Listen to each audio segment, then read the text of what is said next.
Hello students and all the viewers, I am Mohammad Arfat Khan. उम्मीद करता हूँ कि आप लोग सब ठीक ठाक होंगे। ओके, आज का जो हमारा टॉपिक है दैट इज़ सेंटीपिटल एक्सेलरेशन। और सेंटीपिटल एक्सेलरेशन के कॉन्सेप्ट की तरफ जाने से पहले, क्योंकि इसकी हेडिंग में वर्ड एक्सेलरेशन आ रहा है, तो हम कुछ चीज़ें डिस्कस करते हैं ताकि आपको ये वाली एक्सेलरेशन यानी कि सेंटीपिटल एक्सेलरेशन अच्छे से समझ आ जाए। ठीक है, अच्छा, एक्सेलरेशन को डिस्कस करने से पहले मैं आपको एक चीज़ बताऊं, एक चीज़ रिकॉल करवाऊं जो हम लोग पढ़ चुके हैं। देखो, एक चीज़ होती है वेलोसिटी। ठीक है, वेलोसिटी के पास होती हैं उसकी दो चीज़ें। Velocity is a vector quantity, तो वेक्टर क्वांटिटी के पास दो चीज़ें होती हैं। एक होता है उसका मैग्नीट्यूड, लिख देता हूं मैं यहाँ पर, एक होता है मैग्नीट्यूड और एक होती है डायरेक्शन, है ना। तो इन दोनों चीजों से मिलकर बनती है वेलोसिटी। और अक्सर हम मैग्नीट्यूड को सिर्फ स्पीड भी कहते हैं, स्पीड, क्योंकि स्पीड के पास सिर्फ मैग्नीट्यूड होता है। सिंपल सी बात है।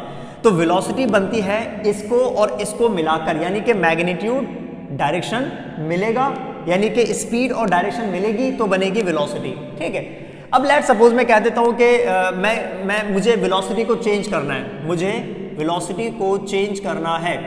आपको पता है, अगर आपने किसी भी बॉडी की वेलोसिटी को चेंज करना हो तो आप इन दोनों में से एक वक्त में कोई एक चीज चेंज कर दें या दोनों एक साथ चेंज कर दें। भाई लेट सपोज हम कह देते हैं कि मैग्नीट्यूड जो है वो चेंज हो रहा है। मैं यहां पर लिख देता हूं, उसको मेंशन करता हूं, मैग्नीट्यूड या speed changing, but direction is constant. Direction change नहीं हो रही, स्पीड चेंज हो रही है, तो हम कहेंगे वेलोसिटी चेंज हो रही है। सिंपल। एक वक्त में कोई भी एक चीज चेंज हो जाए तो वेलोसिटी में चेंज आता है, और जब वेलोसिटी में चेंज आता है तो इट प्रोड्यूसेस व्हाट, इसकी वजह से प्रोड्यूस होती है एक्सेलरेशन। सिंपल। कंडीशन चेंज करते हैं। अब हम कहते हैं लेट सपोज मैग्नीट्यूड चेंज नहीं हो रहा, मैग्नीट्यूड कांस्टेंट है, मतलब स्पीड कांस्टेंट है, और डायरेक्शन चेंज हो रही है, मतलब सिर्फ और सिर्फ डायरेक्शन चेंज हो जाए, चेंजिंग डायरेक्शन। तो चेंजिंग डायरेक्शन हो और स्पीड यानी कि मैग्नीट्यूड कांस्टेंट हो वेलोसिटी का, तो भी हम कहेंगे हाँ भाई वेलोसिटी चेंज हो जाएगी। वेलोसिटी में चेंज आ जाएगा और उसमें क्या प्रोड्यूस हो जाएगी, उसमें एक्सेलरेशन प्रोड्यूस हो जाएगी। तो इनमें से एक वक्त में हमने एक चीज को चेंज करा और एक चीज को कांस्टेंट कर दिया, तो हमें पता चला वेलोसिटी चेंज हो जाती है और उसमें प्रोड्यूस हो जाएगी एक्सेलरेशन।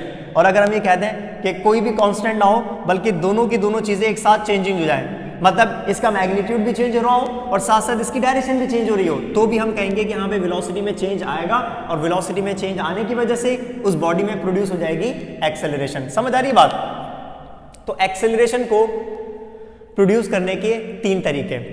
वेलोसिटी का सिर्फ मैग्नीट्यूड चेंज कर दो, सिर्फ मैग्नीट्यूड, डायरेक्शन सेम रहे तो भी एक्सेलरेशन आ जाएगी। ओके, वेलोसिटी का मैग्नीट्यूड चेंज ना करो, सिर्फ डायरेक्शन चेंज कर दो तो भी एक्सेलरेशन प्रोड्यूस हो जाएगी, या फिर दोनों की दोनों चीजें चेंज कर दो तो भी एक्सेलरेशन प्रोड्यूस हो जाती है। यानी कि ये इंपॉर्टेंट कॉन्सेप्ट था जो मैंने आपको थोड़ा सा रिकॉल करवाया। किससे रिलेटेड? एक्सेलरेशन बॉडीज में कब आती है। There are three possibilities. सिर्फ स्पीड चेंज होना, डायरेक्शन चेंज नहीं होना, सिर्फ डायरेक्शन चेंज होना, स्पीड चेंज ना होना, या फिर दोनों के दोनों एक साथ चेंज हो जाना, इसकी वजह से प्रोड्यूस हो जाती है एक्सेलरेशन। या आ गया एक सर्किल। ओके, सर्किल में लेट सपोज एक बॉडी है जो कि रोटेट कर रही है, ऐसे रोटेट कर रही है एंटी क्लॉकवाइज, ठीक है ना, एंटी क्लॉकवाइज रोटेट कर रही हो।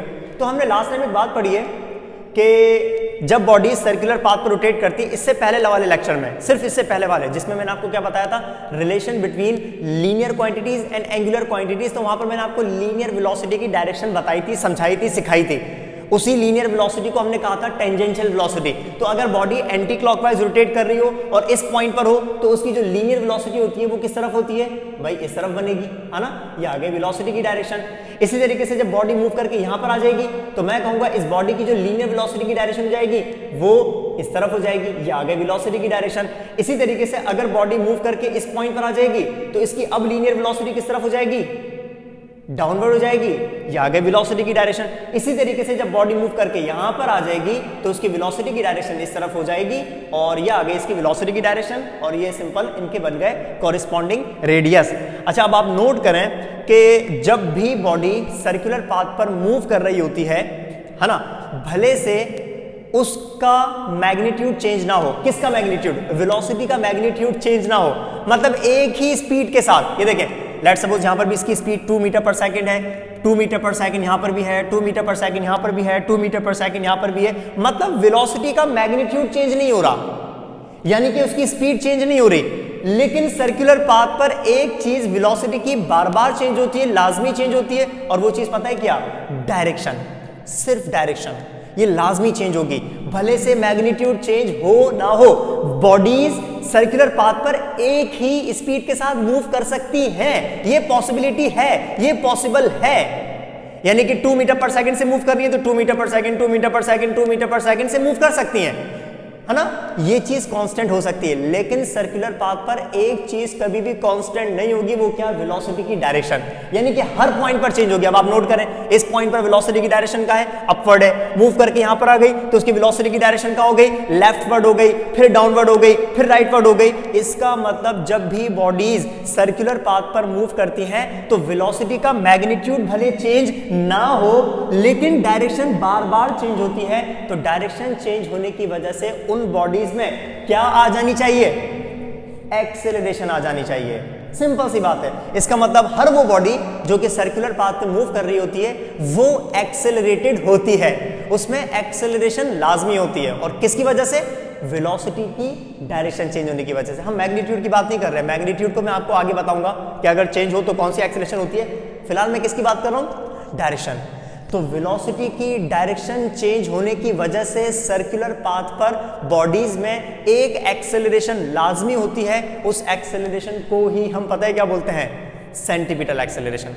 समझे बात? बहुत आसान सी डेफिनेशन बन गई। तो एक काम ही करते हैं, जो मैंने आपको बात समझाई मैं यहां पर इसको डेफिनेशन की फॉर्म में आपको यहां पर लिखवा देता हूं। ये देखें, ये वही वाली बात आ गई। ये वाला जो चार्ट है ये डिफाइन कर रहा है हमारी इस कंडीशन को कि वेलोसिटी का मैग्नीट्यूड भले चेंज ना हो, भले उसकी स्पीड चेंज ना हो, लेकिन सर्कुलर पाथ पर उसकी डायरेक्शन हर पॉइंट पर चेंज होती है।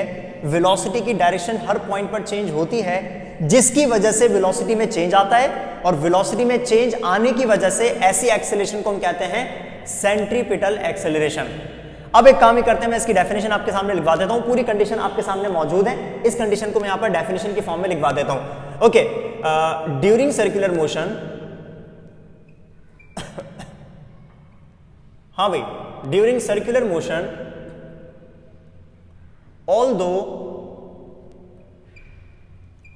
although the magnitude of velocity of a body does not change,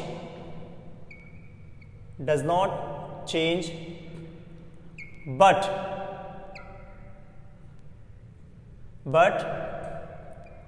the direction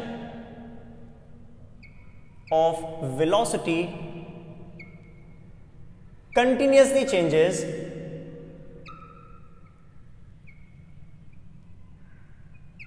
direction of velocity continuously changes, due to which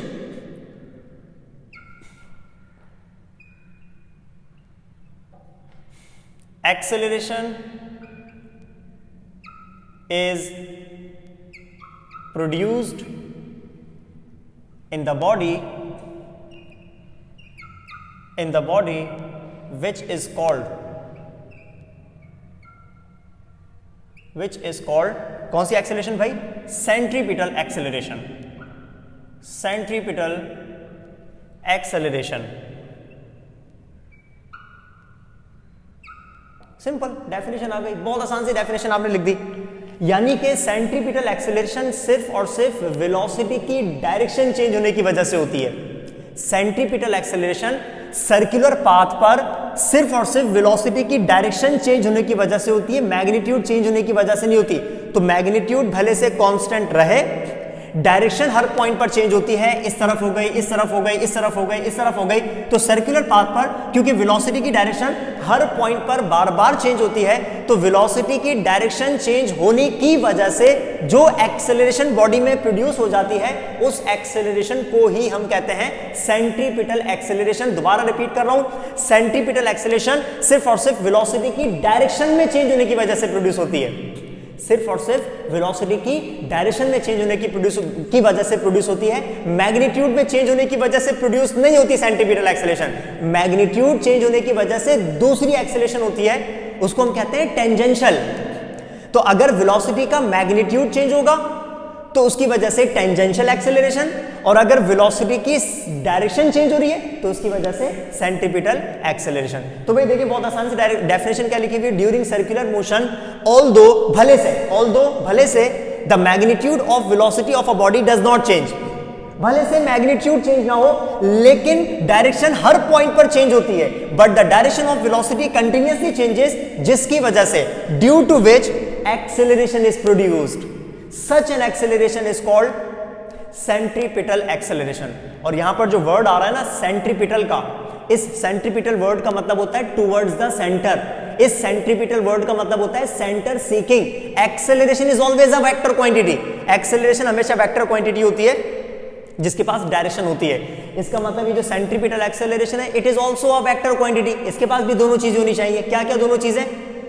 इसकी डायरेक्शन भी और उसका मैग्नीट्यूड भी। तो अगर मैं सेंट्रीपिटल एक्सेलरेशन की डायरेक्शन की बात करूं तो याद रखिएगा इसके नाम के मुताबिक सेंट्रीपिटल एक्सेलरेशन, ऐसी एक्सेलरेशन जो कि towards the centre of the circle हो। यानी कि अगर आप इसको ड्रॉ करना चाहें या बताना चाहें तो आप बोलेंगे कि इस बॉडी की सेंट्रीपिटल एक्सेलरेशन कहां होगी? Towards the centre. इस बॉडी की सेंट्रीपिटल एक्सेलरेशन कहां होगी? Towards the centre. बॉडी की एक्सेलरेशन कहां होगी? Towards the centre. बॉडी की एक्सेलरेशन कहां होगी? Towards the centre.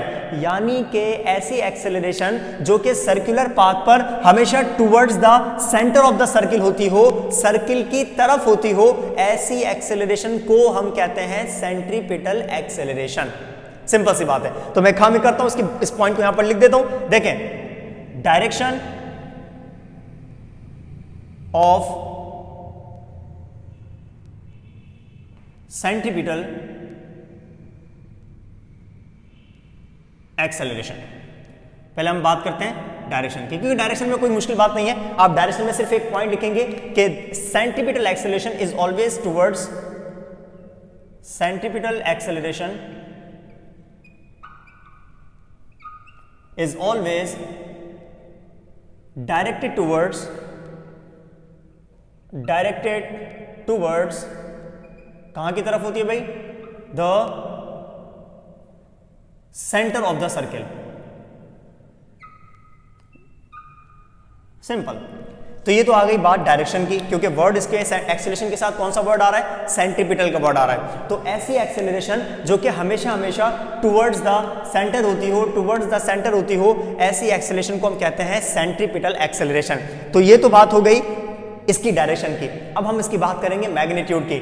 अगर हमें सेंट्रीपिटल एक्सेलरेशन को कैलकुलेट करना हो तो हमारे पास कोई फॉर्मूला होना चाहिए, तो वो फॉर्मूला आपको मैग्नीट्यूड कैलकुलेट करके बता देगा। Now we are going to derive the formula. अब हम फॉर्मूला डिराइव करने जा रहे हैं, और किसका फॉर्मूला? सेंट्रीपिटल एक्सेलरेशन का फॉर्मूला, जो कि आपको मैग्नीट्यूड कैलकुलेट करके बताएगा। समझ रहे हैं? तो अब एक काम ये करते हैं, इस सेंट्रीपिटल एक्सेलरेशन के मैग्नीट्यूड को कैलकुलेट करने की तरफ चलते हैं। ओके, अब एक काम ये करते हैं कि हम लोग मैग्नीट्यूड फाइंड करते हैं सेंट्रीपिटल एक्सेलरेशन का। मतलब हमें एक डेरिवेशन करनी है जिसमें हमें सेंट्रीपिटल एक्सेलरेशन का फॉर्मूला डिराइव करना हो। और सेंट्रीपिटल एक्सेलरेशन के फॉर्मूले को डिराइव करने के लिए हम एक डायग्राम से स्टार्ट करते हैं। और वो डायग्राम क्या होगी? ऑब्वियस सी बात है, हम एक सर्किल ड्रॉ करते हैं। लेट्स सपोज ये हमने ड्रॉ किया एक सर्किल, ठीक है, सर्कुलर पाथ आ गया। ओके, सर्कुलर पाथ में लेट्स सपोज हम कोई भी दो पोजीशंस को नोट कर लेते हैं। मतलब हमें डायरेक्शन चेंज करना दिखानी है कि क्योंकि सर्कुलर पाथ पर बॉडी की वेलोसिटी की डायरेक्शन हर पॉइंट पर चेंज होती है, तो लाजमी नहीं है कि हमें हर पॉइंट ड्रॉ करके बताना है। हम कोई भी दो पॉइंट्स की बात कर लेते हैं। भाई लेट्स सपोज वो एक पॉइंट आ गया, ये रहा, ये देखें, ये आ गया इसका रेडियस, ठीक है। अच्छा, इस पॉइंट पर जब बॉडी होगी तो इसकी लीनियर वेलोसिटी किस तरफ होगी? अगर ये एंटी क्लॉकवाइज रोटेट कर रही है ऐसे, तो इसकी जो लीनियर वेलोसिटी होगी वो हमेशा टेंजेंट टू द सर्किल होगी, लाइक दिस। ये आ गई इसकी लीनियर वेलोसिटी की डायरेक्शन। तो मैं इसको कह देता हूं वेलोसिटी नंबर 1, इनिशियल वेलोसिटी, ठीक है। कुछ देर के बाद लेट्स सपोज वो मूव करके आ जाती है इस पॉइंट पर, इस पॉइंट पर आ गई। तो अगेन अगर ये एंटी क्लॉकवाइज ही रोटेट कर रही है अभी, तो मैं कहूंगा अब इसकी जो टेंजेंशियल यानी कि लीनियर वेलोसिटी होगी वो हो जाएगी इस तरफ। ये आ गई इसकी लीनियर वेलोसिटी यानी कि v2, फाइनल वेलोसिटी चेंज हो गई। डायरेक्शन पहले v1 थी, अब डायरेक्शन जो हो गई v2 हो गई। भले से इसका मैग्नीट्यूड चेंज ना हो, ऑल्दो द मैग्नीट्यूड भले से चेंज ना हो, डज नॉट चेंज, हम कह देते हैं इसकी डायरेक्शन चेंज हो रही है।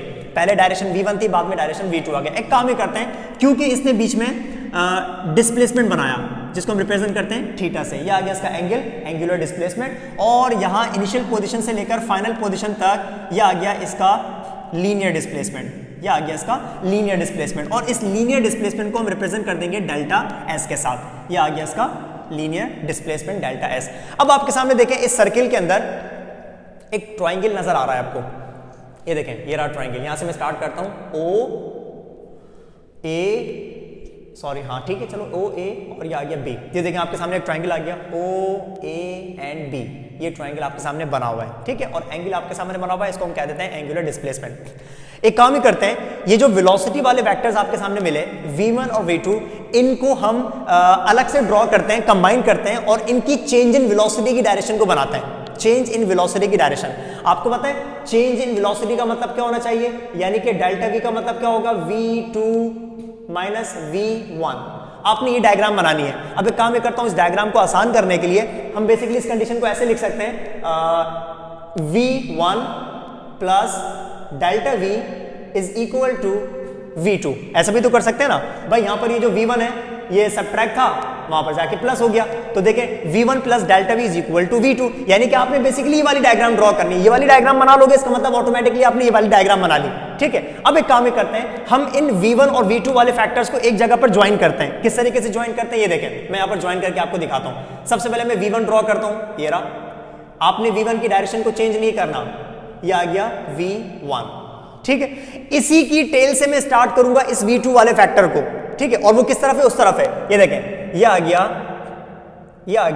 v2, ठीक है, ये आ गया v2। ओके जनाब, अब क्योंकि मुझे ये वाली डायग्राम बनानी है v2 माइनस v1 या v1 plus delta v is equal to v2, तो मैं काम में करता हूं, अब फाइनली जो डेल्टा v की डायरेक्शन आनी चाहिए according to head to tail rule, वो ऐसे आनी चाहिए। देखें v1 की हेड से स्टार्ट होगी और v2 के हेड तक जाएगी, this will be the change in velocity, यानी कि डेल्टा v।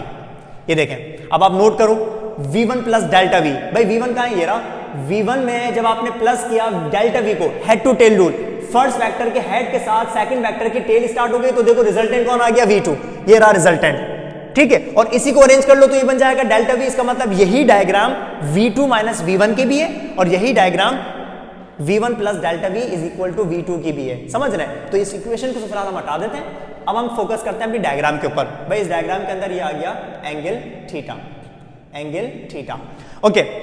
हम कह देते हैं इसको O, P एंड Q। अब आपके सामने दो ट्राइंगल्स आ गए, एक ट्राइंगल सर्किल के अंदर बन रहा है, याद रखिएगा सर्किल के अंदर कौन सा है, OAB, और एक ट्राइंगल बाहर बन रहा है, इसको हमने कहा OPQ। यहां पर एक प्रॉपर्टी आने वाली है जिसको हम कहते हैं similar triangles properties, similar triangles properties. पहले काम करते हैं उस प्रॉपर्टीज को हम डिस्कस करें, है ना, मैं आपको समझाता हूं ताकि इस चीज को यहां पर हम अप्लाई कर सकें। कैसे अप्लाई कर सकेंगे, देखें मैं कौन सी प्रॉपर्टीज को डिस्कस करने जा रहा हूं, सिमिलर ट्राइंगल्स प्रॉपर्टीज। पहले इसको डिस्कस करते हैं ताकि आपको डेरिवेशन पता तो चले, आप डेरिवेशन क्या कैसे रहे। भाई सिमिलर ट्राइंगल्स में क्या होता है, भाई लेट्स सपोज हम लोग यहां पर दो ट्राइंगल्स बनाते हैं, ये देखें दो ट्राइंगल्स, एक ट्राइंगल मैंने ये बनाया, ये रहा, ठीक है, और एक ट्राइंगल मैंने बनाया, ये रहा। आपको पता है ये दोनों ट्राइंगल्स बिल्कुल सेम है। आप बोलेंगे सर कैसे सेम है, भाई भले से आप इनकी साइज पर मत जाओ, एक बड़ा बना हुआ है एक छोटा बना हुआ है, आप इनकी शेप चेक करो, आप इनके एंगल्स चेक करो, समझ रहे हैं। तो हम इनको कहते हैं ये सिमिलर ट्राइंगल्स हैं। ये देखें, ये रहा एक एंगल, ये रहा एक एंगल, ये रहा एक एंगल, ठीक है। लेट्स सपोज ये 60 डिग्रीज है, 60 डिग्रीज, बाकी सारे भी क्या हो गए 60 डिग्रीज, ओके। तो मैं कहूंगा ये भी कितना होगा 60 डिग्रीज, 60 एंड 60, ओके। अब एक काम ही करते हैं, लेट्स सपोज मैं यहाँ पर इनको नाम दे देता हूँ, इस वाले एंगल को मैं कह देता हूँ x, इसको मैं कह देता हूँ y, और इसको मैं कह देता हूँ z, x y z angles. तो ये वाला क्या हो जाएगा, ये वाला भी x है, ये वाला y और ये वाला z। साइड्स के नाम दे देते हैं, लेट्स सपोज ये वाला साइड है a, b एंड c, यहाँ पर है p, q और ये r आ गए। तो सिमिलर ट्राइंगल्स के लिए जो जरूरी बात होती है ना, वो पता है क्या होती है, उनके शेप सेम हो, उनके शेप सेम हो और कॉरिस्पॉन्डिंग एंगल्स सेम हो। ये देखिए कॉरिस्पॉन्डिंग एंगल्स 60 डिग्रीज और ये 60 डिग्रीज। जरूरी नहीं है कि साइड्स की लेंथ सेम हो, मैं आपको इसकी प्रॉपर्टीज बताऊं। ये देखें, same shape same shapes but not necessarily, मैं थोड़ा जल्दी लिख रहा हूं क्योंकि हमारा ये टॉपिक है नहीं, मैं आपको समझा रहा हूं कि हम यहां पर अप्लाई करेंगे। Not necessarily the same size, सबसे पहली प्रॉपर्टी आती है भाई शेप सेम हो लेकिन जरूरी नहीं है कि उनकी साइज भी सेम हो। दूसरी property corresponding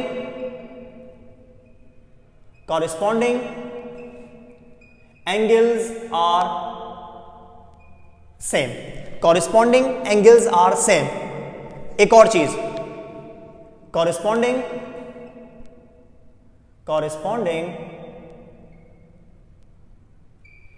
sides are in the same ratio। इनके जो साइड्स का रेशो आएगा वो सबका बराबर होगा। कैसे, मैं आपको बताऊं भाई। कॉरेस्पॉन्डिंग एंगल कौन सा है, 60 और 60, x है ना। अगर मैं इनके कॉरेस्पॉन्डिंग साइड्स की बात करूं, यहां पर a है तो यहां पर p है। इसका मतलब अगर मैं a और p का रेशो निकालूंगा तो ये हमेशा दूसरे वाले साइड्स के रेशो के बराबर आएगा। कैसे, यहां पर कौन है b और यहां पर कौन है q, इसका मतलब ये बराबर आ जाएगा b अपॉन q के। और एक और साइड ले लो, यहां पर कौन है c और यहां पर r, ये बराबर आ जाएगा c अपॉन r के। तो कॉरेस्पॉन्डिंग एंगल्स आर सेम, जिसकी वजह से corresponding sides are in the same ratio. a upon p हमेशा बराबर आएगा b अपॉन q के, हमेशा बराबर आएगा c अपॉन r के। इसको हम कहते हैं सिमिलर ट्राइंगल्स प्रॉपर्टीज। शेप का सेम होना जरूरी है जबकि साइज का सेम होना जरूरी नहीं है। कॉरेस्पॉन्डिंग एंगल सेम हो तो कॉरेस्पॉन्डिंग एंगल्स की वजह से उनकी साइड्स का जो रेशियो आएगा वो हमेशा बराबर आएगा। Now let's apply these 3 conditions, हमारी कंडीशन के ऊपर अप्लाई करके चेक करते हैं। हाँ भाई, हमारे इस कंडीशन में भी सेम कंडीशन आ रही है। देखो यहां पर ट्रायंगल कौन है, OAB, और यहां पर कौन है OPQ। ये रहा थीटा, ये रहा थीटा। थीटा के बिल्कुल ऑपोजिट कौन है, डेल्टा S। तो यहां पर थीटा के ऑपोजिट यानी कि कॉरेस्पॉन्डिंग साइड्स कौन सी हो जाएंगी, डेल्टा S, और यहां पर कौन है, डेल्टा V।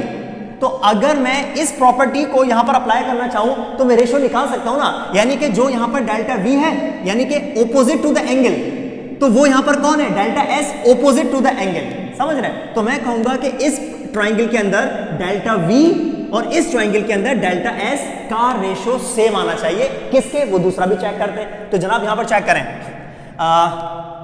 मैं यहां पर इस पॉइंट को लिख देता हूं, अकॉर्डिंग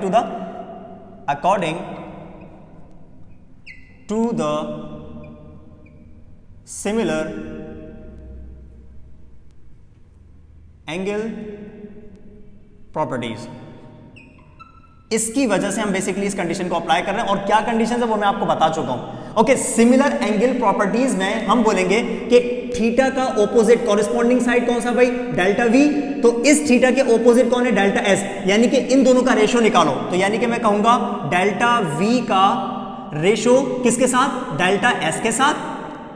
ओके, ये बराबर आना चाहिए किसी भी दूसरे दो साइड्स के रेशो के। तो भाई कॉरेस्पॉन्डिंग यहां पर इसको ले लेते हैं हम V1 को। तो भाई थीटा का कॉरेस्पॉन्डिंग यहां पर कौन है, V1। तो यहां पर इसके साथ कौन हो जाएगा, R। तो मैं कहूंगा V1 और R के रेशो के। तो यहां पर देखो V1 अपॉन ये आ गया R के रेशो के, यानी कि इन दोनों साइड्स का रेशो बराबर आएगा इन दोनों साइड्स के रेशो के according to the similar triangle properties. अच्छी तरीके से मैंने आपको समझा दिया। जैसे यहां पर दोनों साइड्स कौन थी, AP, तो AP का रेशो तो ये बराबर आएगा किसके, BQ के रेशो के। तो यहां पर देखें डेल्टा V डेल्टा S ये सेम साइड्स हैं, यानी कि थीटा के ऑपोजिट सेम साइड्स, इनका रेशो तो बराबर आ जाएगा इन दोनों के रेशो के, यानी कि delta V upon delta S is equal to V1 upon R।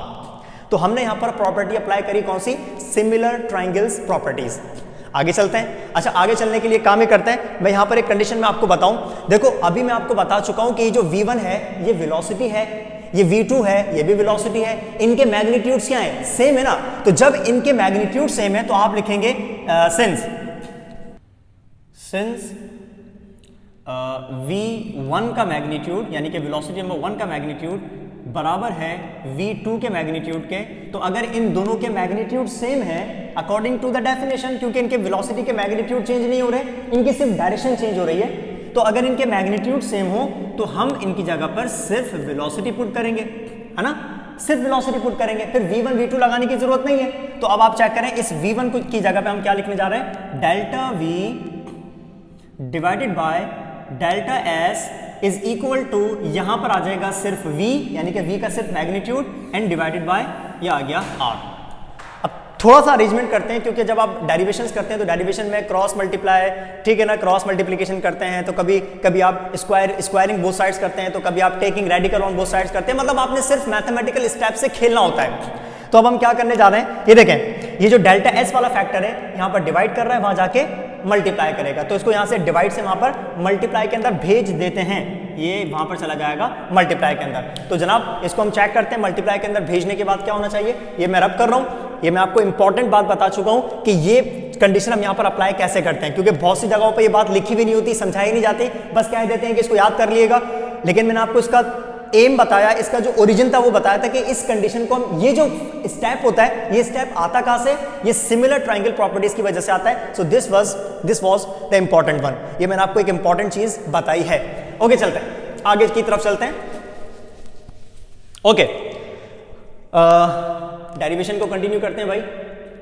Derivation को कंटिन्यू करने के लिए हमने क्या किया, इसको डिवाइड से मल्टीप्लाई में भेजा, तो ये क्या बनेगा, delta v is equal to delta S आ जाएगा मल्टीप्लाई में ऊपर, और इसके साथ ऑलरेडी कौन है, v अपॉन r, सही है ना। अब एक काम ये करते हैं, डेल्टा v का मतलब क्या है, simple the change in velocity, और डेल्टा एस का मतलब क्या है, चेंज इन डिस्प्लेसमेंट। आपको पता है हमेशा वही वाली बात कि चेंज जब भी आता है फैक्टर्स के अंदर तो वो बगैर टाइम के नहीं आता, विद रिस्पेक्ट टू टाइम आता है। तो यहां पर टाइम वाला फैक्टर हम इंक्लूड करने जा रहे हैं, है ना। तो इस पूरी इक्वेशन को हम डेल्टा टी से डिवाइड करेंगे ताकि टाइम वाला फैक्टर यहां पर आ जाए। So divide delta T on both sides.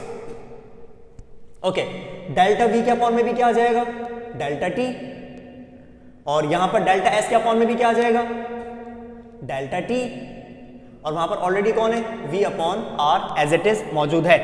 हमें पता है the rate of change of velocity, the rate of change of velocity बराबर होता है एक्सेलरेशन के, है ना, ये सिंपल एक्सेलरेशन आ गया। इसी तरीके से and the rate of change of displacement, यानी कि delta S divided by delta T, ये बराबर होता है वेलोसिटी के। तो अब एक काम करते हैं, इस फॉर्मूले के अंदर, इस इक्वेशन के अंदर ये दोनों क्वांटिटीज को पुट करते हैं। Delta we upon delta T की जगह क्या आ जाएगा, ए, तो यहां पर आ गया acceleration. Delta S upon delta T की जगह कौन आ जाएगा, वी, तो यहां पर आ गई velocity into V upon R as it is मौजूद है। v इंटू वी क्या बनना चाहिए, ये बन जाएगा वी स्क्वायर, तो वी स्क्वायर अपॉन आर बन गया फॉर्मूला। आप में से बहुत सौ को याद होगा फॉर्मूला, ये सेंटीमीटर एक्सेलरेशन को कैलकुलेट करने का फॉर्मूला क्या होता है, वी स्क्वायर अपॉन आर। तो ये वी स्क्वायर अपॉन आर, ये छोटी सी इंपॉर्टेंट सी डेरिवेशन करने के बाद आता है, समझ रहे हैं। तो v स्क्वायर अपॉन आर यानी कि सेंट्रीपिटल एक्सेलरेशन। काम ही करते हैं, इस a के साथ हम छोटा सा c बना देते हैं। c क्यों, क्योंकि ये सेंट्रीपिटल एक्सेलरेशन है। तो जनाब आपने सेंट्रीपिटल एक्सेलरेशन का की जो डायरेक्शन है वो तो पहले से कैलकुलेट करके, मतलब पहले से बता के रख दी कि ये हमेशा कहाँ होती है, towards the centre of the circle. यानी कि अगर मैं इस सर्किल में ड्रॉ करना चाहूँ तो कहाँ की तरफ होगी, towards the centre of the circle होगी, ठीक है। और अगर आप इसके मैग्नीट्यूड की बात करेंगे तो मैग्नीट्यूड के लिए आपके पास सेंट्रीपिटल एक्सेलरेशन का जो पहला फॉर्मूला है वो क्या है, वी स्क्वायर अपॉन आर। रुके सर, आपने क्या बोला अभी, पहला फॉर्मूला, इसका मतलब क्या, इसके और भी फॉर्मूला है जी, बिल्कुल, इसके दो फॉर्मूला और हैं, उसको भी चेक कर लेते हैं। अच्छा, वो किस तरीके से हम चेक करते हैं, देखें, हियर रिकॉल करें लास्ट वाले वीडियो को जो मैंने अपलोड करी थी, जिसमें मैंने आपको रिलेशंस पढ़ाए थे लीनियर क्वांटिटीज के एंगुलर क्वांटिटीज के साथ। उसमें मैंने आपको लीनियर वेलोसिटी का फॉर्मूला पढ़ाया था, जाके चेक कर लिएगा। मैंने आपको फॉर्मूला पता है क्या ड्राइव करवाया था, v बराबर था r ओमेगा के। नहीं पढ़ा, नहीं समझा हुआ, नहीं पता इस बारे में, तो पहले जाके वो वाली वीडियो चेक कर लो, ये फॉर्मूला कहां से बना, ताकि आपको आसानी रहे, समझ रहे, ताकि आपको एक एक स्टेप पता हो कि हाँ भाई ये फॉर्मूला हमें पता है तो हम आगे चलेंगे। ये नहीं पता चलो बस आगे चलते हैं, नो, पहले पढ़ लें, जाके समझ लें, वो मेरी वीडियो चेक कर लें और उसके बाद आप आगे कंटिन्यू कर लिएगा, ठीक है, या वीडियो कंप्लीट होने के बाद देख लिएगा, कोई आपकी मर्जी है जो आप करना चाहें। ओके, इस v की जगह पे मैं इस r ओमेगा को पुट करने जा रहा हूं। ओके, AC यानी कि सेंटीमीटर एक्सेलरेशन, v की जगह क्या आ जाएगा, r ओमेगा, और क्योंकि v पर स्क्वायर है तो इस पूरे फैक्टर के ऊपर स्क्वायर, और अपॉन में कौन है, ये आ गया r। स्क्वायर को ओपन करते हैं, so AC is equal to r पर भी स्क्वायर, ओमेगा पर भी स्क्वायर, और नीचे आ गया सिंपल r। r से स्क्वायर कैंसिल, तो क्या बचेगा, सिर्फ AC centripetal acceleration is equal to R omega square. ये बन गया सेंट्रीपिटल एक्सेलरेशन का एक और फॉर्मूला। दो फॉर्मूला बन गए। पहला formula V square upon R, पहला फॉर्मूला याद रखोगे तो दूसरा फॉर्मूला बना सकोगे, समझ रहे हो? तो पहले फॉर्मूले के अंदर सिर्फ आपने V की जगह फॉर्मूला पुट किया R ओमेगा, जो हम पढ़ चुके हैं। So V is equal to R omega put करने के बाद आपको सेकंड फॉर्मूला क्या मिला, R ओमेगा स्क्वायर। एक और फॉर्मूला बनाते हैं, वो भी आसान है। वो फॉर्मूला पता है कहां से बनेगा? यहां पर एक कॉन्सेप्ट आता है टाइम पीरियड का। यहां पर एक कॉन्सेप्ट आता है टाइम पीरियड का, time required to complete one revolution. या एक काम ही करते हैं, मैं आपको कॉन्सेप्ट बताता हूं एंगुलर वेलोसिटी का। भाई हमने एंगुलर वेलोसिटी को क्या पढ़ रखा है, देखें मैं आप यहां पर लिख देता हूं।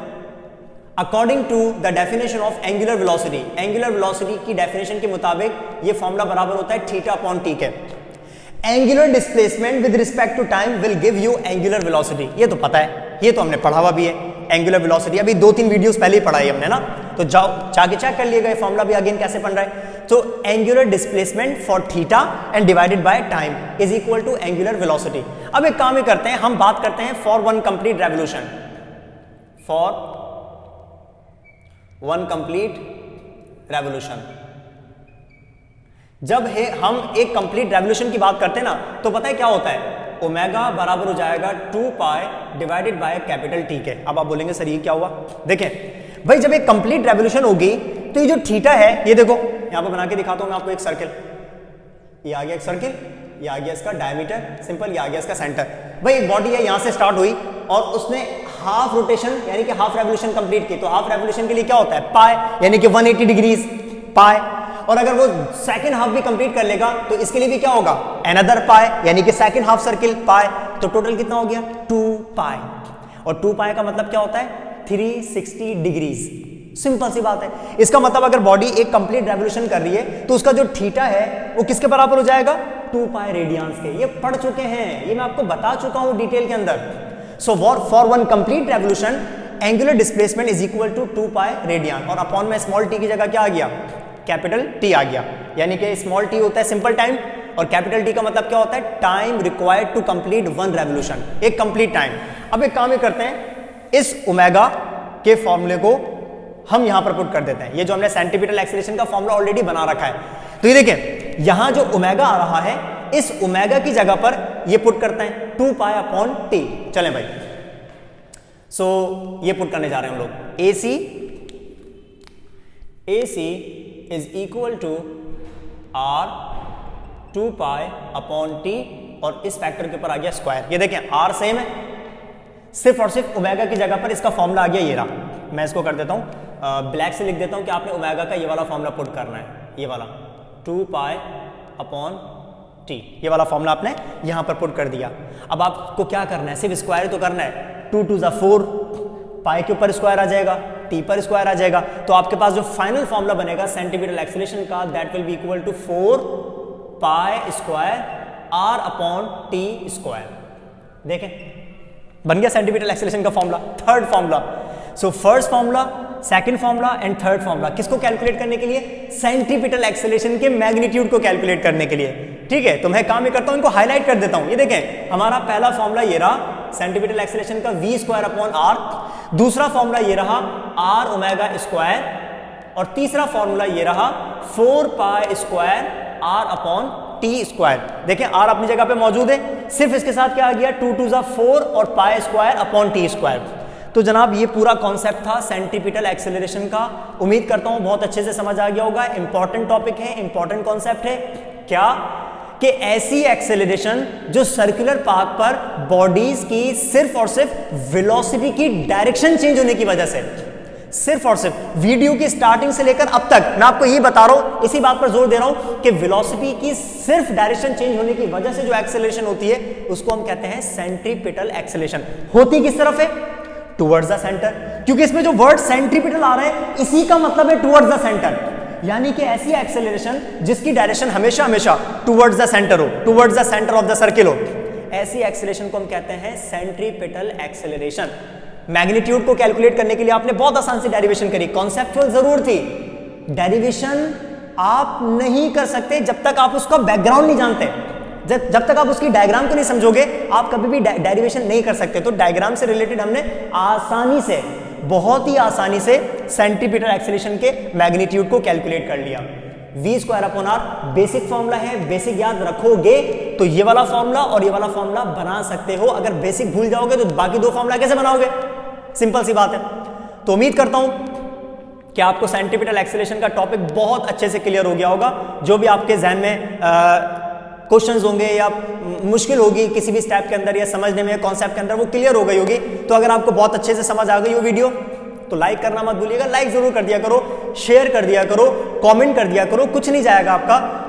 हौसला मिलता है कि हाँ भाई आप देख रहे हैं, जिस तरीके से आप लोग करते हैं बहुत अच्छे तरीके से आप लोग लाइक कर रहे हैं, मतलब मुझे अच्छा लगता है कि आप लोग रिस्पॉन्ड कर रहे होते हैं, कमेंट्स कर रहे होते हैं, लाइक कर रहे होते हैं, शेयर कर रहे होते हैं, बहुत अच्छा लगता है। तो बाकी भी जो एक तरीके से बैठे होते हैं ना, जो नहीं कर रहे होते हैं, बस देख लो पहले, चलो आगे चलते हैं, कुछ नहीं होगा। आप अगर लाइक कर देंगे, कमेंट कर देंगे, शेयर कर देंगे, इससे ही होता है कि हाँ भाई एक तरीके से हमारे लिए रिवॉर्ड होता है। आपके लिए मेहनत करते हैं, आपके लिए खड़े होकर वीडियो बनाते हैं, कॉन्सेप्ट्स आपको डिलीवर कर रहे हैं, फ्री ऑफ कॉस्ट डिलीवर कर रहे हैं आपको। सिर्फ आप एक क्लिक करते हो आपके सामने पूरा लेक्चर आ जाता है, तो और क्या है, ठीक है। तो हमारे लिए एक तरीके से रिवॉर्ड ही हो जाएगा कि आपने लाइक कर दिया, आपने शेयर कर दिया, आपने कमेंट के अंदर सिर्फ ये बोल दिया सर बहुत अच्छा आपने समझा दिया, सर ये पॉइंट क्लियर नहीं हुआ, जो भी होगा आप शेयर कर दो कमेंट के अंदर।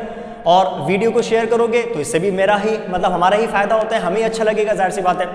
अपना ख्याल रखिएगा और मिलते हैं नेक्स्ट वीडियो में, जब तक के लिए थैंक यू।